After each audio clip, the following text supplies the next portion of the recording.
দাদাটা বিয়ে করে বউটাকে এ বাড়িতে আনার পর থেকে আমার সব জিনিসে ওই বৌদিটা হাত বসাতে শুরু করেছে। আমি যেটা চাই ও সেটা চায়, আমি যেটা চাই না ও সেটা চায় না। আজকে মহারানীকে না উচিত শিক্ষা দেবো, ওকে দেখাবো আমি কোন বাড়ির মেয়ে। আজকে ওই বৌদিটাকে নাকে দড়ি দিয়ে আমি টানাবো, দেখ কেমন লাগে।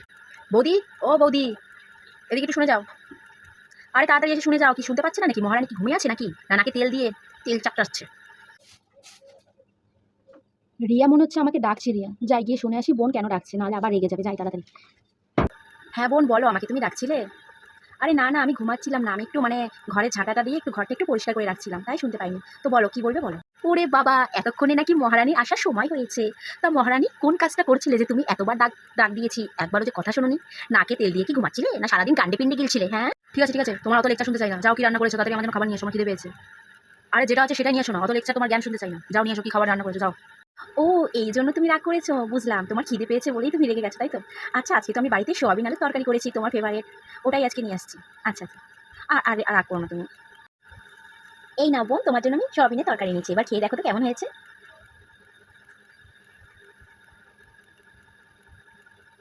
বাংলো খেতে দিতে। ও বাবা, এসে গেছে ওর মধ্যে খাবার নিয়ে, এই তো গেলে। আচ্ছা ঠিক আছে, দাও। এটা কি রান্না হয়েছে মহারানী? এটা দেখছি ফটকা ঝোল। এটা কি রান্না করেছেন? যাই হোক, খেয়ে তো দেখি আগে কেমন রান্না করেছো তুমি, তোমার স্পেশাল সোয়াবিন আলুর তরকারি, এটা দেখি একটু কেমন হয়েছে। এটা কি রান্না হয়েছে? এটা খাওয়া যায়? বাপের বাড়ি দিয়ে কিছু শিখে আসুনি? হ্যাঁ, এটা কি রান্না হয়েছে? এটা কি আমার মায়ের পিন্ডি চট কি রান্না করেছো? এটা কি রান্না করেছো? নিয়ে যাও তোমার তরকারি, খাও না। আমার খাওয়াই আজকে মাটি করে দিয়েছে এই মহারানীটা। চলে যাও আমার সামনে থেকে, দূরে যাও।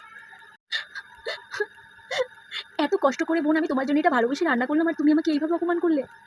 আমি কি দোষ করেছি যে তুমি আমাকে এত কথা শোনাচ্ছ? এত এরকম করো না তুমি, তুমিও কিন্তু আজ না কাল কারো বাড়ি বউ হবে। এখন আমাকে তুমি অপমান করছো, একদিন এই অভিশাপ যেন তোমার গায়ে না লাগে। আমার যখন বিয়ে হবে না, সেটা তোমাকে দেখতে হবে না। আমি বিয়ের পরে আমি রাজরানী হব, আমার শাশুড়ি আমাকে দিয়ে কোনো কাজ করাবে না, আর আমার ননদ যদি থাকে, আমার ননদ তোমাকে মাথায় করে রাখবে। হ্যাঁ, আর তোমার মতো কি একটা ভিখারির বাড়ির মেয়েকে এনেছে আমার মা বাবা? হ্যাঁ, আমার দাদা কোথায় বিলং করে আর তুমি কোথায় বিলং করো? তোমাদের মতো একটা হারাবাতের যে বাড়ি থেকে যে তোমাকে এনেছে, এটাই তোমার বাপ মায়ের 14 পুরুষের সৌভাগ্য। আর আমার বিয়ে করে তোমাকে চিন্তা করতে হবে না, আমি বিয়ের পরে রাজরানী হবো, সেটা তুমি দেখে নিও। বৌদি আমাকে অভিশাপ দিয়েছিল না যে আমি একটা খারাপ শ্বশুরবাড়ি পাবো। আমার শ্বশুরবাড়িটা আমার বাড়ি থেকে অনেক ভালো, আমার বৌদির থেকে আমি ভালো একটা শ্বশুরবাড়ি পেয়েছি। আমার শাশুড়ি কিন্তু এবার আমাকে মাথায় করে রাখবে। ও বাবা গো, পাটা কি ব্যথা করছে গো। যাই বৌমাকে দিয়ে একটু পাটা একটু টেপাই তো। বৌমা, ও বৌমা, আরে কোথায় গেলে বৌমা? তাড়াতাড়ি এসো তো। আমার পায়ে খুব যন্ত্রণা করছে, আমার পা দুটো একটু ভালো করে মালিশ করে দাও তো বৌমা। তাড়াতাড়ি আসো। মহারানী কি শুনতে পাচ্ছে না নাকি? ও বৌমা, আর পিঠটাও একটু মালিশ করে দিও, তাড়াতাড়ি চলে আসো রে বাবা। বৌদির কথাটা তাহলে সত্যিই হয়ে গেল, আমার শাশুড়ি আমাকে দিয়ে এখন পাটে পাবে। ঠিকই বলেছে, পরের মেয়েকে কষ্ট দিলে সেই কষ্ট একদিন নিজের মেয়েরও পড়ে। এখন আমার সেই কষ্টটা হচ্ছে। আমার বৌদিকে যেমন আমি জ্বালাতাম, হিংসা করে ঝগড়া করতাম, এখন সেই পরের বাড়ি এখন বিয়ে হয়ে এসে আমার শাশুড়ি আমাকে দিয়ে এইভাবে কাজ করাবে আর এত কথা শোনাবে। ভুল হয়ে গেছে বৌদি, আমি বাড়ি গিয়ে আজকে তোমার কাছে ক্ষমা চাইবো।